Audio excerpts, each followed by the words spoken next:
Ever pondered why Buddha emphasized the importance of living in the present moment? It's a compelling question, and one that offers a gateway into a profound understanding of our existence. The first quote we're exploring today is, "Do not dwell in the past, do not dream of the future, concentrate the mind on the present moment." This quote is a powerful reminder of the importance of mindfulness, an age-old practice that Buddha championed. Mindfulness is about being fully engaged in the present moment. It's about observing the world around you, your feelings, your thoughts, without judgment. It's about accepting the now as it is, not as we wish it to be. Dwelling on the past can often lead us down a path of regret, guilt, and sorrow. It's a path that keeps us chained to things we cannot change. On the other hand, dreaming of the future can lead us to a state of constant longing, a state of discontent with our present circumstances. When we're stuck in the past or fixated on the future, we miss out on the beauty and richness of the present moment, the laughter of a loved one, the feel of the sun on our skin, the smell of rain-soaked earth. All these precious moments are lost to us. By concentrating our minds on the present moment, we allow ourselves to fully experience life. We open ourselves to joy, to wonder, to gratitude. We free ourselves from the shackles of regret and the chains of longing. We become more aware, more connected, more alive. This concept of presence, of mindfulness, is not just a spiritual ideal. It's backed by modern science too. Research has shown that mindfulness can reduce stress, improve mental health, enhance creativity, and even boost our immune systems. So this practice of presence is not just about spiritual enlightenment, it's about leading healthier, happier lives. So the key to a fulfilling life, according to Buddha, is focusing on the here and now. It's about embracing the present moment with open arms and an open heart. It's about living deeply, living fully, living mindfully. And that, dear friends, is the power of presence. Ever thought about how your mind shapes your reality? It's an intriguing concept. The idea that our minds are not just processing the world around us, but actively creating it. This sentiment is beautifully encapsulated in one of Buddha's quotes: "The mind is everything. What you think you become." So, what does this mean and how does it work? The secret lies in our thoughts.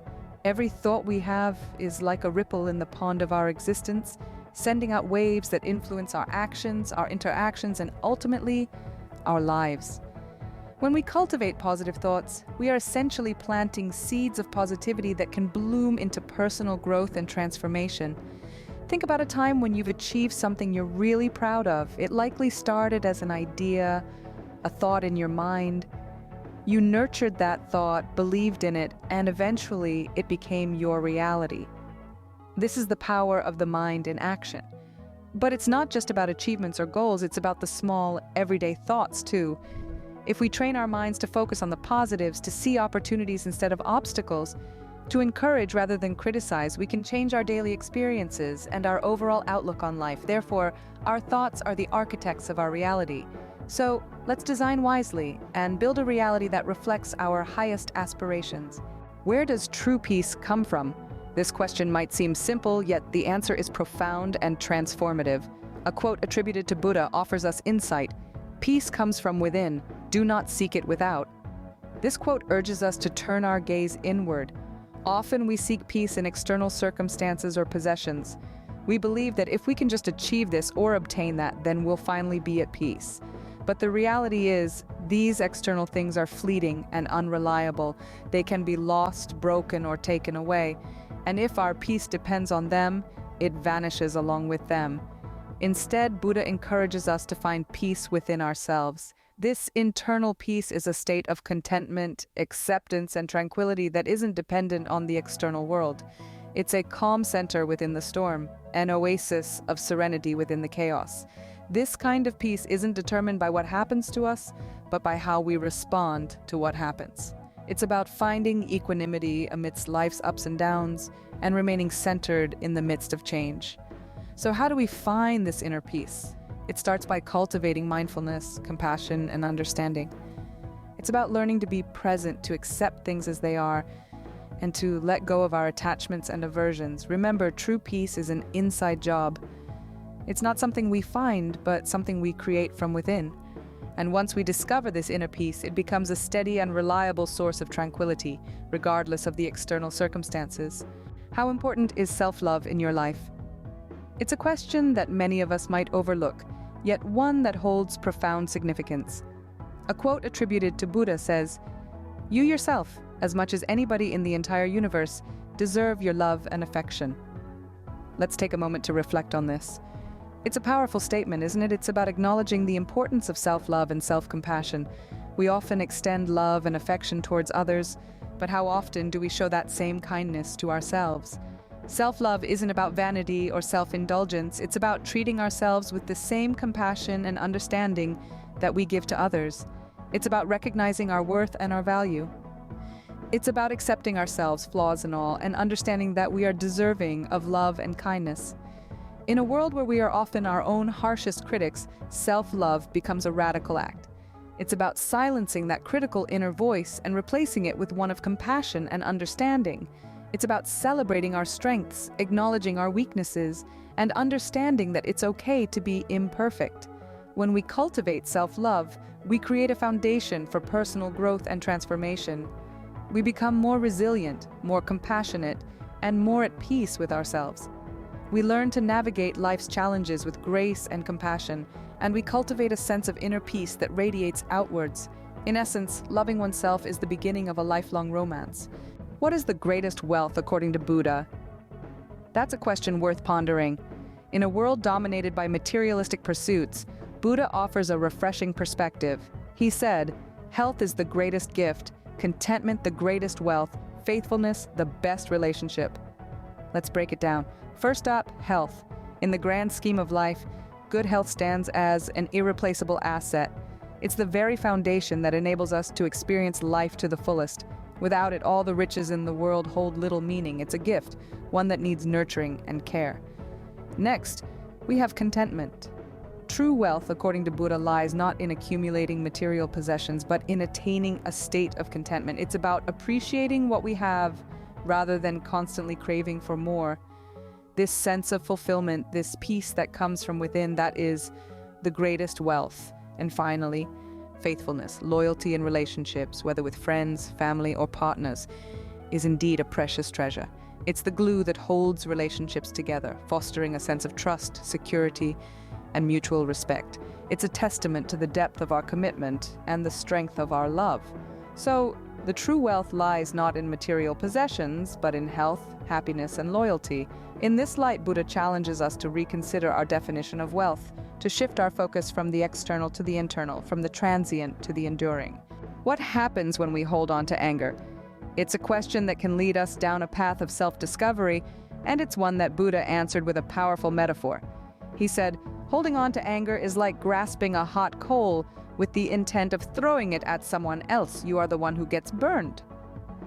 This quote beautifully illustrates the self-destructive nature of anger. When we hold on to anger, we're not hurting the person who upset us, but ourselves. It's like clutching a piece of burning coal, expecting to throw it at someone else.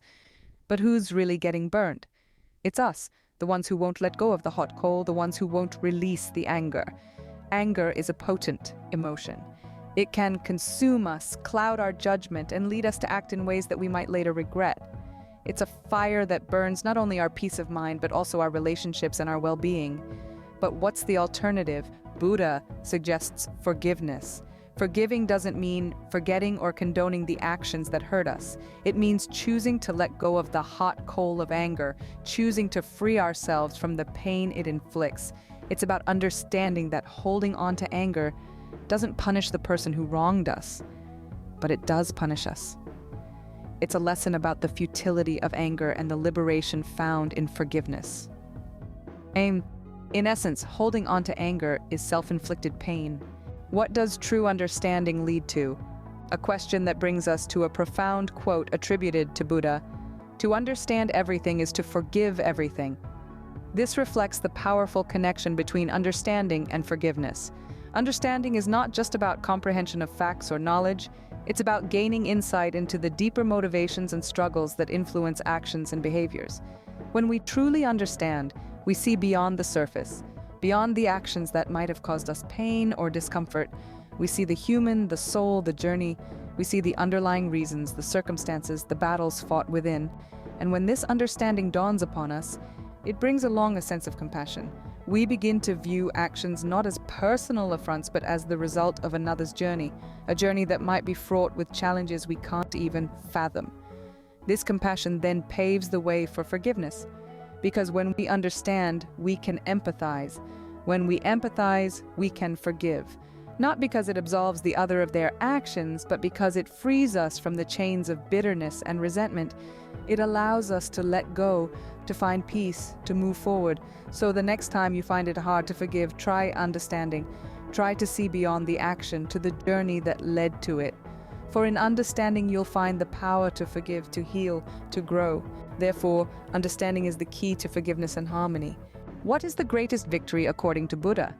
Now, you might be thinking of grand battles, epic tournaments, or monumental achievements. But as per Buddha's wisdom, the greatest victory is something more personal and profound.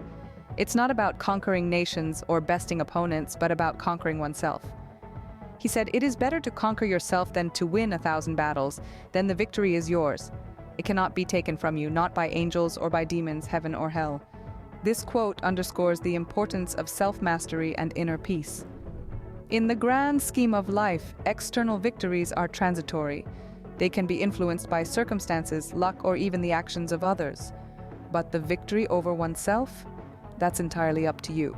It's about reigning in your impulses, mastering your emotions, and cultivating a sense of inner peace and self-control.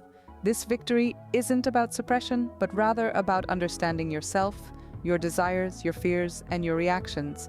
It's about learning to navigate through life's storms with a serene mind, anchoring yourself in the tranquility of your own internal landscape. When you conquer yourself, the victory is indeed yours. It is a victory that transcends the physical plane, a victory that neither angels nor demons, heaven nor hell, can take away from you. It is a victory that brings enduring peace and contentment. Remember, the greatest victory is over oneself. What happens when we share our happiness? Imagine lighting 1,000 candles from a single flame. Does the original candle burn any less brightly? Of course not. The same principle applies to our happiness. When we share joy, our own light doesn't diminish. In fact, it can shine even brighter. Buddha once said, "Thousands of candles can be lighted from a single candle, and the life of the candle will not be shortened." Happiness never decreases by being shared. This profound wisdom reminds us that happiness is not a finite resource that gets depleted when shared. Instead, it's an infinite energy that multiplies with sharing. The joy of sharing is a powerful force. It's a ripple effect that can spread positivity far and wide. When you share your happiness, you're not just making your own life brighter, you're also illuminating the lives of others. It's like a chain reaction of positivity that can transform the world around you. And isn't it wonderful to know that by sharing our happiness, we're not losing anything? Instead, we're creating a more joyful world, a world where each shared smile, each shared moment of joy lights another candle. So remember, your happiness is a gift, not just for you, but for everyone around you. Don't hesitate to share it. Let your joy ignite the joy in others. Let your light illuminate the world. So sharing happiness is like spreading light in the darkness. How does living wisely affect our perception of death? This question leads us to the 10th and final quote attributed to Buddha. "Even death is not to be feared by one who has lived wisely." In the grand tapestry of life, death is often viewed with fear and uncertainty. But what if we could shift our perspective? What if we viewed death not as an end, but as a part of our journey? The wisdom Buddha speaks of here is not merely intellectual knowledge. It is the deep understanding that comes from living a life of compassion, kindness, and mindfulness. It is about making choices that not only benefit us, but also those around us. It's about being fully present in each moment, appreciating the beauty of life, and recognizing the interconnectedness of all things. When we live this way, we understand that life and death are two sides of the same coin. We begin to see death not as an end, but as a transformation, a continuation of our journey in a different form. This understanding liberates us from the fear of death. To live wisely is to live fully, to embrace each moment with openness and appreciation. It's about recognizing that every experience, every interaction is an opportunity for growth and learning. It's about cultivating peace within ourselves and spreading that peace to others. In essence, a wise life is a life well lived, free from the fear of death.